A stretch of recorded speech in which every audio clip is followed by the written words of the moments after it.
শুটকির তরকারি রান্না করার জন্য কেটে কুটে নিয়েছি, কিন্তু গ্যাস নেই।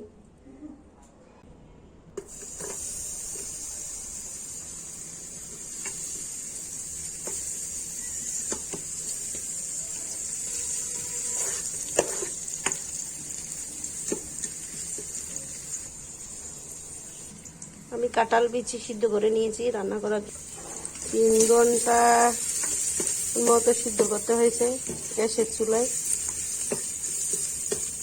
তারপরে বাধ্য হয়ে কেন চলে আসলাম রাইস কুকারে রান্না করতে।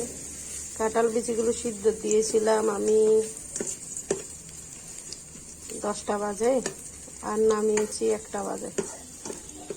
তাও কিছুটা সিদ্ধ হয়েছে, কিছুটা সিদ্ধ হয়নি, কারণ চুলার আঁচ একদম কম ছিল। একটু একটু আছে বললেই চলে। ভাতটা কোনো রকম রান্না করেছি, তরকারি রান্না করব এখানে। অবশ্যই নাক, চোখ, মুখ খোলা রাখবেন, না হলে শর্ট খেয়ে মরতে হবে। আমি আরেকটু হলেই ভুল করে ফেলছিলাম, একটা স্টিলের চামচ দিতে যাচ্ছিলাম। এবার মশলা কষার জন্য অপেক্ষা করে নিব পানিটা শুকানো পর্যন্ত।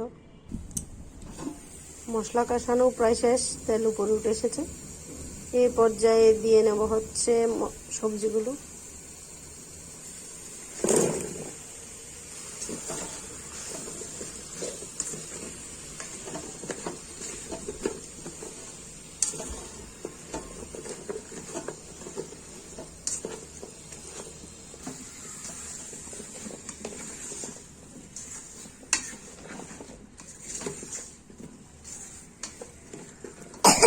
আমার রান্না মোটামুটি শেষের দিকে এসেছে। আমার বেশিক্ষণ লাগবে না।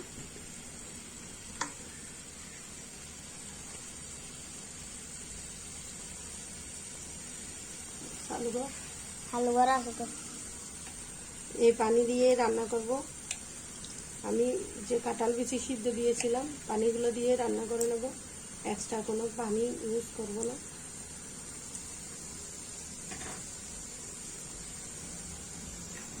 আর এখানে ঢাকনা দিয়ে কষিয়ে নেব।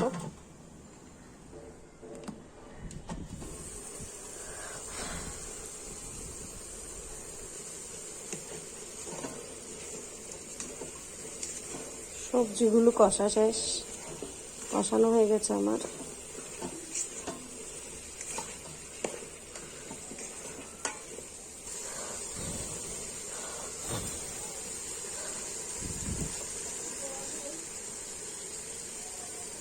আসলে জানলা দিয়ে বাতাস আসতেছিল, তো ধোঁয়াগুলো প্রায় মোবাইলেই লাগতেছে, তাই দেখাতে পারছি না আমি কতটা সুন্দর একটা কালার হয়েছে। এই পর্যায়ে দিয়ে দেব পানি সহযোগে কাঁঠাল বিচিগুলো।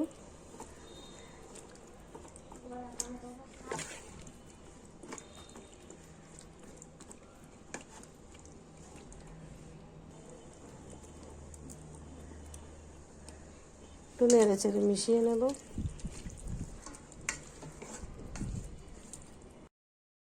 যা সুন্দর একটা স্মাইল বের হয়েছে গাইস।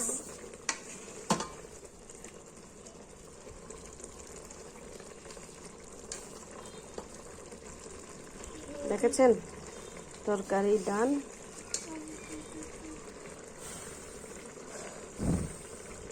আস্তে আস্তে তেলও বেশি উঠছে।